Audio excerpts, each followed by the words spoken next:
Hi everyone, my name is John. Welcome back to my channel. I realize that it's been several months since I have done a library book haul video. When I say library book haul videos, I don't go to the library and check things out. Both of my local libraries have annexes attached to them where they sell things that have been withdrawn and donations. And every once in a while I like to go, and once I've reached a critical mass of books, I'll just make a video and show you what I've got. And I have, I think, 13 books. I'll try to go through them. We'll make this quick and painless. The first book I have for you is this one. It is Baracon by Zora Neale Hurston. Baracon is a word that we have from Old Catalan for the housing units that were used to hold enslaved people. And this is basically an oral autobiography of a man named Cujo Lewis, who was, at the time when Zora Neale Hurston wrote this, thought to be the last living survivor of the transatlantic slave trade. As it turns out, there were two who lived longer than him. But he was one of the very last people to survive the transatlantic slave trade. Died in, I think, the 1930s. And this is his history. That ship was called the Clotilda, and he was on that ship. And it sort of uses Zora Neale Hurston's classic mix of folklore and ethnography, anthropology, to tell his story. Let's see where I should put these. Next up is a little bit of natural history mixed with, I guess, questing sort of writing. This is Peter Matheson's The Snow Leopard.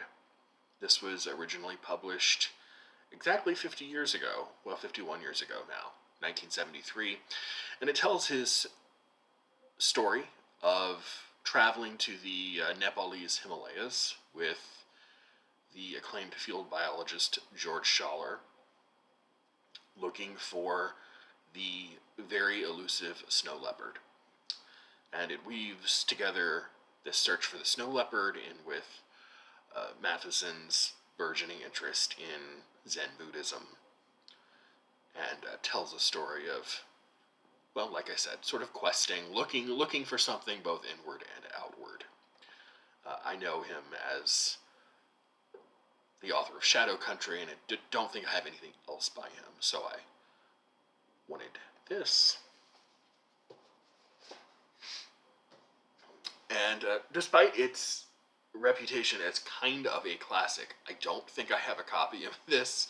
So as soon as I saw that it was not marked up by a 15-year-old high school student and was in relatively good condition, I grabbed it. This is Sero de Bak by Edmond Rostand.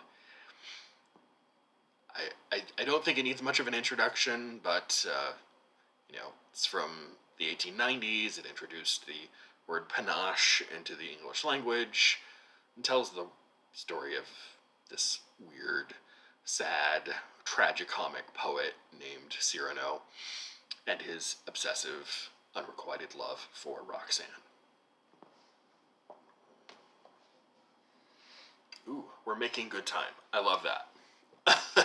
I think I might already have this somewhere else, but when you see a good copy of, especially a hardback, for just a couple of dollars, I don't want to pass it by and take the chance that it won't be there later if I actually go home to check and see if I have it, so I'll just get it.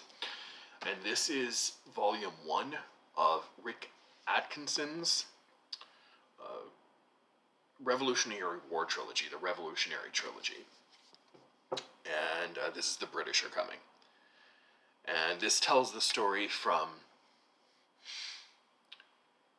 about April of 1775, right at the outbreak of the Revolution, through January of 1777, which is the Battle of Princeton. So that 19 or 20 month period right at the beginning of the war.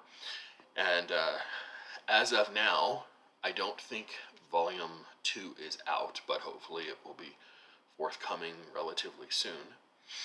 And when it is, you'll probably hear about it on this channel.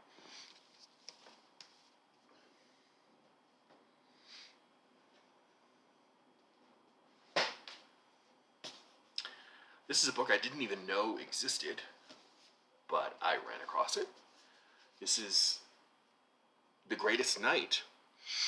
I know Thomas Asperger's name, but it's one of those books with a clunky subtitle, The Remarkable Life of William Marshall, The Power Behind 5 English Thrones. William Marshall, the great knight, political advisor, diplomat, who served, let's see, Henry II, Henry the Young King, Richard, John, and then Henry III, I think, if I'm not mistaken. And this is just a biography of him. I am always a little suspicious when I see a 400-page biography of someone from, over 800 years ago now. How much we're going to be able to tell definitively, how much speculation is going to be in it, but I'm up to see how right or wrong I might be. I also got, I don't know if anyone reads this anymore. Is this even assigned in class? Oh, that was my shoe.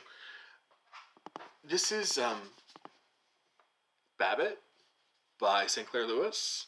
It is just a naked hardcover of his sort of send-up satire of acerbic satire of what middle-class American conformity looked like at the very end of the teens, early 20s after World War I. I don't really know if anyone reads him anymore, but we'll see. I also found a Ron Chernow book, The Warburgs, the 20th Century Odyssey of a Remarkable Jewish Family. And of course, everyone knows him from his biography of Alexander Hamilton. But the Warburgs were this came out in 1993, by the way, put out by Vintage Press.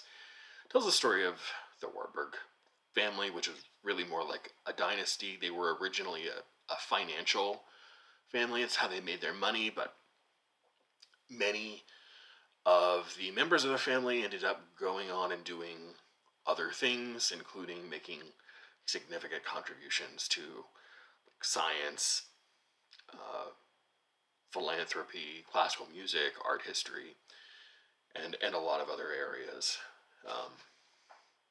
Quite a book, because there are, in fairness, many people to talk about.